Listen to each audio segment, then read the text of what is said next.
2024 अब जैसे कि खत्म हो गया और न्यू ईयर आ रहा है, तो इस साल में हमने बहुत, मुझे लगता है कि बहुत कुछ ज्यादा खराब हुआ है, बहुत कुछ ऐसा हुआ है कि भाई जिसे जो नहीं होना चाहिए था। और मुझे तो सर ऐसा नजर आ रहा है कि 2025 में हो सकता है कि इससे भी बुरे हालात हो जाएं। तो इजराइल और अमेरिका, डोनाल्ड ट्रंप वगैरह ने सबने फैसला कर लिया है कि ईरान के अंदर रेजीम चेंज होगा और वहाँ एक प्रो वेस्ट गवर्नमेंट आएगी और ईरान का न्यूक्लियर प्रोग्राम ख़त्म कर दिया जाएगा।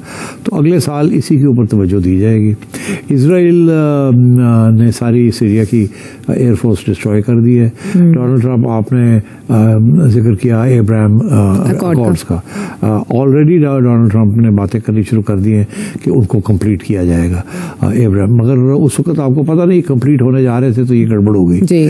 हॉट इशू हमारा आज का है कि अमेरिका पाकिस्तान से चाहता क्या है और पाकिस्तान अमेरिका से क्या चाहता है। जो प्रेसिडेंट ट्रंप आ रहे हैं उनके साथ आने वाली जो टीम है, और प्रेसिडेंट बाइडेन ने जाते जाते पाकिस्तान पे बैलिस्टिक जो मिसाइल प्रोग्राम है उस पर पाबंदियां लगा दी। इजराइल पर वो अटैक हुआ था जिसके बाद ये सारा चीजें निकलना स्पिल होना शुरू हुई, वो एक लगता है कि वो एक टैक्टिकल बल्कि स्ट्रेटेजिक गलती थी।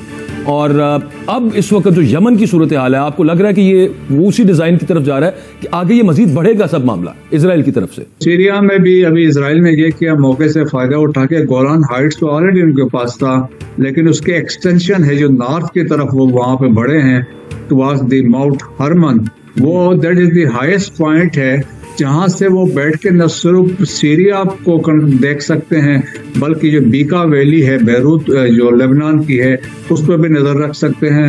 हम लाते हैं टॉक शोज और अनलिमिटेड एंटरटेनमेंट सिर्फ यूट्यूब पर। अगर आपने अभी तक हमारा चैनल सब्सक्राइब नहीं किया तो अभी सब्सक्राइब करें और बेल आइकॉन को क्लिक करके हमारी लेटेस्ट वीडियोस के बारे में अपडेट जानें। तो आपको क्या नजर आ रहा है सर? आप बताइए कि आप क्या एनालिसिस करेंगे इसके ऊपर। मैं इसका सबसे पहले तो तकरीबन कोशिश करता हूं कि 10 मिनट के अंदर सम अप करूं 2024 के बड़े बड़े जो इवेंट खासकर हुए उसमें, और फिर उसके बाद हम देखते हैं कि रीजन में हो क्या रहा है, फोरकास्ट करने की कोशिश करते हैं। तो जल्दी सबसे पहले तो 2024 का साल जो है मैं इसको जंगों और इलेक्शंस का साल कहूंगा। कई जंगें शुरू हुई, कई जंगें एक्सट्रीम पे गई, कई जंगें अभी हो रही हैं, कई नए फ्रंट खुल रहे हैं। 80 से ज्यादा मुल्कों में इलेक्शन हुए। रशिया, यूक्रेन है, म्यांमार है, सूडान सिविल वार है, साहिल के अंदर इस्लामिक सर्जेंसी शुरू हुई है, सीरिया का नया है, चीजें शुरू हुई हैं, यमन मुसलसल बमबारी हो रही है वहां पे, और इस वक्त कई नए फ्रंट, पाकिस्तान, अफगानिस्तान एक दूसरे के आमने सामने खड़ा है स्टेट टू स्टेट। तो ये सारी चीजें हैं, इनमें देखते हैं, लेकिन जल्दी से पहले थोड़ा सारा इसको कवर करते हैं। जनवरी में, जिस तरह मैंने आपको बताया, 7 जनवरी को सबसे बड़ा इवेंट ये था कि बांग्लादेश के अंदर बगैर अपोजिशन के इलेक्शन हुआ जिसमें हसीना वाजिद ने स्वीप किया अल्टीमेटली, और उसी के रिजल्ट में उन्हें रिजाइन देना पड़ा। फिर 13 जनवरी को ताइवान का इलेक्शन हुआ। 16 जनवरी को पाकिस्तान के ऊपर ईरान ने हमला किया। फरवरी में अजरबैजान के इलेक्शन हुए। 8 फरवरी को पाकिस्तान के इलेक्शन हुए। मार्च के अंदर जो है यूनाइटेड नेशंस ने एक ऐलान किया कि 56% लोग जो गाजा में मारे जा रहे हैं वो बच्चे और औरतें हैं। अप्रैल के अंदर 1 अप्रैल को इजराइल ने ईरानी एम्बेसी के ऊपर दमिश्क में हमला किया। 13 अप्रैल को ईरान ने उसका जवाब दिया, इजराइल पे हमला किया। 10 मई को यूनाइटेड नेशन जनरल असेंबली ने रेजोल्यूशन अप्रूव किया कि फलस्तीनी रिप्रेजेंटेटिव वो भी अल्फाबेटिक ऑर्डर में असेंबली में बैठेंगे। 30 मई को डोनाल्ड ट्रंप साहब को 34 काउंट्स के अंदर, जिसमें हश मनी भी थी, उसको गिल्टी करार दिया। जून के अंदर बीजेपी 1 जून को बीजेपी अपनी जो 400 सीटों का नारा लगाती थी वो सीटें हासिल ना कर सकी लोकसभा में, और नेशनल डेमोक्रेटिक अलायंस के जरिए उन्हें गवर्नमेंट बनानी पड़ी। 24 जून को जूलियन असांज बर्तानिया से छोड़ के ऑस्ट्रेलिया चले गए अमेरिका से डील करने के बाद। 23 जून को हज का हादसा हुआ जिसमें 1300 हाजी जो है वो अपनी जान खो गए। जुलाई का सबसे वाकया मेरी नजर में केयर स्टारमर जो है वो 14 साल के बाद लेबर पार्टी जीत गई। उसके बाद 5 जुलाई को मसूद पेशकान जो कि ईरान के नए सदर थे, अजरबैजान के करीब उनका वहां पे सूबा है जहां से आए, और वो अजरबैजान की जबान भी बोलते हैं। ये एक बड़ी बात थी। 5 जुलाई को 13 जुलाई को डोनाल्ड ट्रंप के ऊपर पहला पेंसिल्वेनिया बटलर के अंदर हमला हुआ। 21 जुलाई को बाइडन जो है वो कैंडिडेटसी उन्होंने अपने विड्रॉ कर ली। 23 तारीख जुलाई को चाइना ने अल फतह और हमास की सुलह कराई। उसके बाद 30 जुलाई को केरला में लैंडस्लाइड में 334 अफराद मारे गए, 281 मिसिंग। 30 जुलाई को बरतानिया के अंदर रॉयट शुरू हुए, जिसका उन्होंने आके लाहौर से बंदा पकड़ लिया जो फेक न्यूज फैला रहा था। 31 जुलाई को इस्माइल हानिया मारे गए। अगस्त के अंदर अमेरिका रशिया ने अपनी कैदियों का स्वाप किया, जो कि अनकरा में हुआ। 26 कैदी जो थे वो अनकरा से अमेरिका फ्लाई करके आ गए।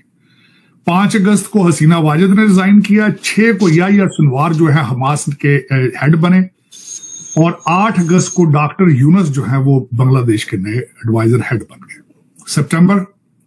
सितंबर में सबसे बड़ा वाकया मैं समझता हूं कि उस महीने के अंदर साजिद तारड़ साहब पैदा हुए।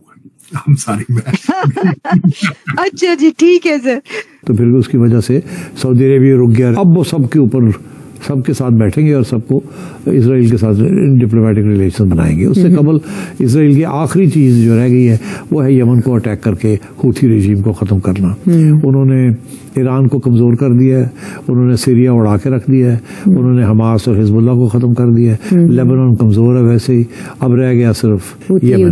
तो अब Israel is attacking the Houthis, और मेरा ख्याल है अगले 3 से 6 माह के अंदर हूथीज की जो सारा इंफ्रास्ट्रक्चर है और जो उनकी वहाँ भी वो कामयाब हो जाएंगे और तो फिर उसके बाद और इसके दौरान वो ईरान के तैयारी करेंगे ईरान को फारग करने की। तो मैं ये समझता हूँ कि next year will be a very bad year for the middle east.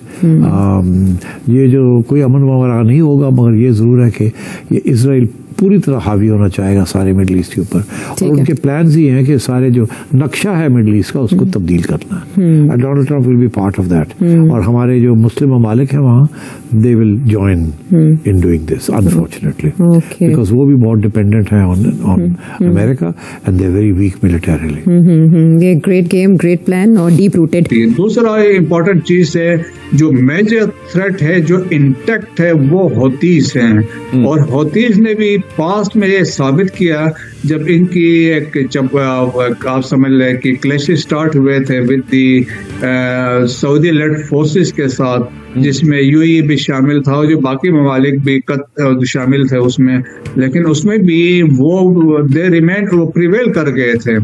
अब भी सिचुएशन ऐसी है कि यमन की ऐसी लोकेशन है, देखें कि इसके नॉर्थ में सऊदी अरब है, इसके ईस्ट में ओमान है, और इसके वेस्ट में रेड सी है, और साउथ में इट इज गल्फ ऑफ अदन।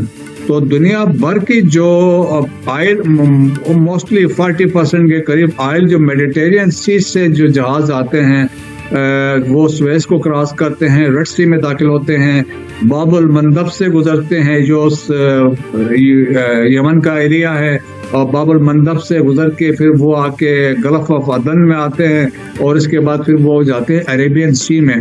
सो इस हौतीस जो है रेड सी को भी कंट्रोल कर रहे हैं, बाबुल मंदब को भी कंट्रोल कर रहे हैं। सो दुनिया जो जिन ममालिक का जब यहाँ से पाइपलाइन गुजरती हैं, देखें पेट्रोलियम भी यहाँ से है, एलपीजी भी यहाँ से, तमाम वो ग्रुप्स हैं जो ईरान बैक्ड हैं, जिन्हें ईरान की हिमायत हासिल थी। हम हूतीज की बात कर लें, हम हौसियों की बात कर लें, हम हमास की बात कर लें।